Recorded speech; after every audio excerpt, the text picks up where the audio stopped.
বাচ্চা হওয়ার আগে কি স্তনে দুধ আসে? বিষয়টি নিয়ে রিপ্লাই দিবেন। ধন্যবাদ সুন্দর একটা কমেন্ট করার জন্য।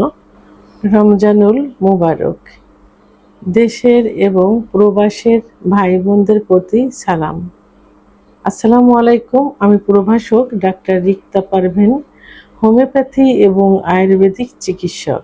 আজকে খুব গুরুত্বপূর্ণ একটা বিষয় নিয়ে আলোচনা করব, যে বিষয়টি নিয়ে অনেক ভাই বোনেরা আমাকে কমেন্ট করে থাকে এবং এটা নিয়ে অনেকের মাঝেই অনেক প্রশ্ন থেকে থাকে। এ বিষয়টি কিন্তু অনেকেই বলে থাকে, প্রশ্ন করে থাকে এবং অনেকের মাঝে এটা নিয়ে বিব্রতিকর একটা চিন্তা ভাবনা থাকে। কারণ অনেকে ধারণা থাকে যে অনেক অবিবাহিত মেয়েদেরও কিন্তু এটা হয় যে স্তনে দুধ আসে, আবার অনেক বিবাহিত মেয়েদের বাচ্চা হয়নি, স্তনে দুধ আসে। তো এখন অনেকের ধারণা থাকে যে এর বিয়ে হয়নি, এর স্তনে দুধ আসলো কি করে। অর্থাৎ সবারই ধারণা যে শুধুমাত্র বাচ্চা পেটে আসলেই, বাচ্চা হলেই স্তনে দুধ আসে, এটাই সবার ধারণা। তা আসলে এটাই নিয়ম, এটাই যে বাচ্চা পেটে আসলে, বিবাহিত মেয়েদের বাচ্চা পেটে আসলে কিন্তু স্তনে দুধ আসে। অর্থাৎ 3 মাসের পরে গিয়ে প্রাথমিক দুধ আসা শুরু হয়। 4-5 মাসে গিয়ে মোটামুটি হলুদ কালারের এক ধরনের দুধ আসে। এটা কিন্তু অরিজিনাল দুধ নয়, এটাকে কোলোস্টারাম বলে।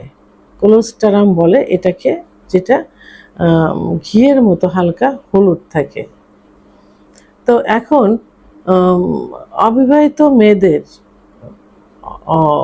স্তনে দুধ আসতে পারে, আবার বিবাহিত মেয়েদের বাচ্চা না হওয়ার আগেও স্তনে দুধ আসতে পারে। সেটা দেখা যায় যে স্তনের যে নিপিল, অর্থাৎ যে বোটটা থাকে, এই বোটের একটা ছিদ্রর ভিতর দিয়ে পানির মতো অথবা রক্ত মিশ্রিত কিছু কষানি মতো আসে।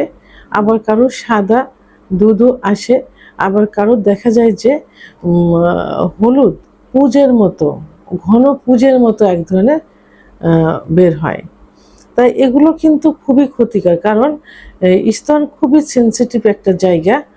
তো এখানে কোনো সমস্যা হলে কিন্তু 3 মাসের পরে গিয়েই খারাপ একটা কিছু হয়ে যায়, অর্থাৎ ক্যান্সারের রূপ ধারণ করে।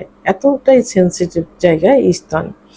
তাই এখন মেয়েদের, অবিবাহিত মেয়েদের এবং বাচ্চা হওয়ার আগে মেয়েদের এই সমস্যা হয়ে থাকে, বিভিন্ন কারণে হয়ে থাকে।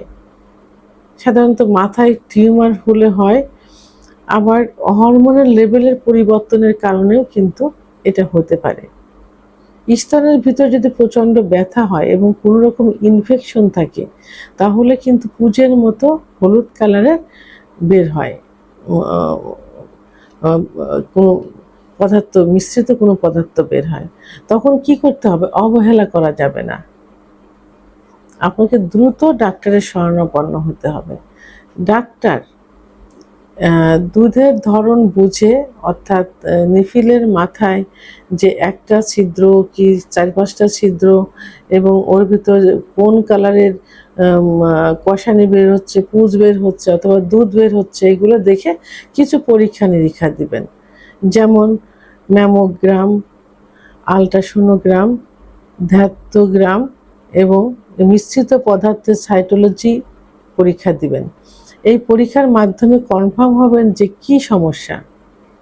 এই সমস্যা বুঝে চিকিৎসা দিলে ইনশাল্লাহ ঠিক হয়ে যাবে। তবে সবসময় একটা ধারণা, চিন্তা ভাবনা মাথায় রাখতে হবে যে এটা ছোট কোনো জিনিস না, কারণ স্তন সেন্সিটিভ একটা জায়গা, যেখান থেকে খুব সহজেই ক্যান্সার হতে পারে। তো এখন তাহলে আমি কিন্তু সুন্দরভাবে বুঝিয়ে দিয়েছি যে শুধু বাচ্চা পেটে আসলেই যে স্তনে দুধ আসবে বা স্তনে হলুদ কোনো পদার্থ যাবে, কোলোস্টারাম যাবে, এটা না। বাচ্চা পেটে না আসার আগেও অবিবাহিত মেয়েদেরও দুধে স্তনে দুধ আসতে পারে বা আসে। ভিডিওটি সম্পর্কে যদি কোনো মতামত থেকে থাকে অবশ্যই কমেন্টসের মাধ্যমে জানাবেন।